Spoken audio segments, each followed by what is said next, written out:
here at the project site, there are two tanks,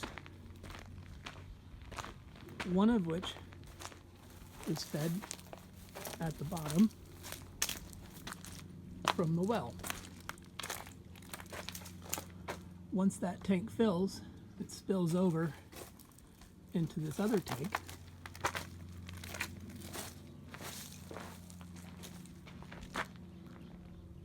which then feeds the house.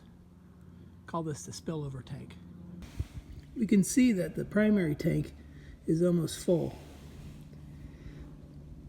That float will tell the Arduino Opta that this tank is full once the water level fills up enough and then starts to spill over into the house tank. This is the control box I built. The green light is linked into the Opta, which indicates that it is on and communicating. The yellow light is synchronized with the well house and tells us that the well pump is in fact on, which we'll explain a little later. The blue lights, the one on the left is for the primary tank level, and the one on the right is for the household tank level. Once the primary tank fills, the blue light will turn off, and then the household tank will stay on. Opening the box now, we'll take a look inside. It's pretty simple.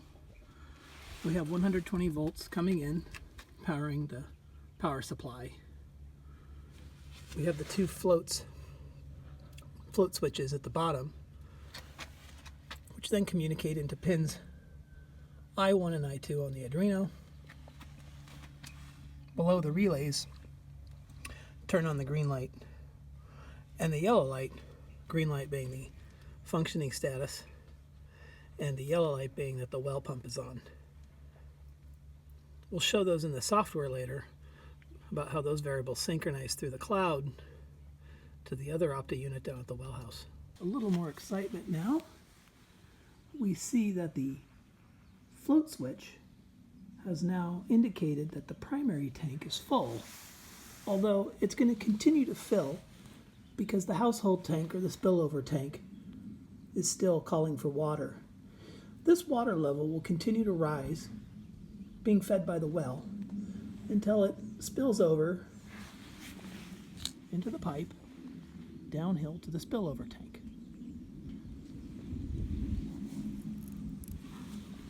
We'll check the dashboard messenger, and it'll show that this, in fact, is no longer calling for water.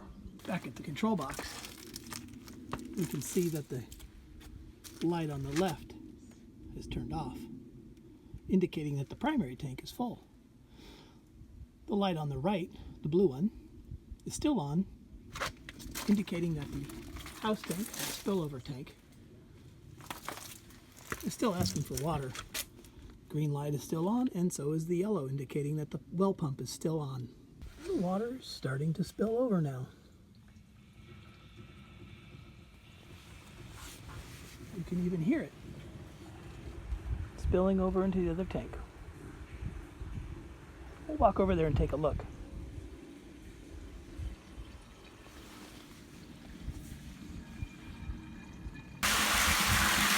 And here we have the water spilling over from the primary tank into the household tank.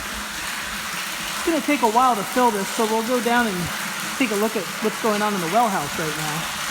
As you can see, there's the float for this tank,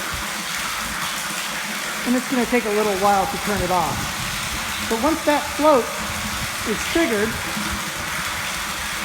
the Opta over at the control unit will tell the pump to shut off, since presumably both tanks will be full. Let's go take a drive down to the well house and take a look.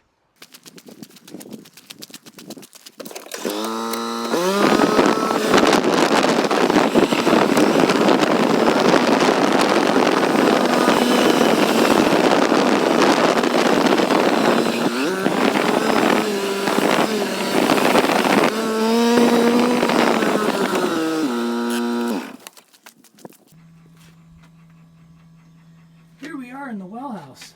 There's the well. Here's the booster tank. And here's the main controls. In the upper left-hand corner was the old method in which they pumped water. It was set on a garden timer to run for about an hour a day. And as I discussed earlier about the problems and limitations of that with the tanks, we can see that we've moved over to this new system now where it's all automated. There's still a toggle switch that allows you to toggle between the old timer system, having everything completely off, or running the system in auto mode, which is what we're doing now. You can see that the Opta unit is up there.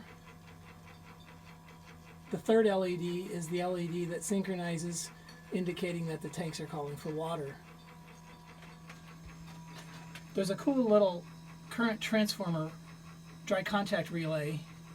The green light indicates that there's in fact current going through the wires to the well pump without biasing this unit to the left, called the pump saver, which is made by a different company. Most wells have this pump saver unit. It's a means of protecting the motor in cavitation situations or when the well runs very low on water.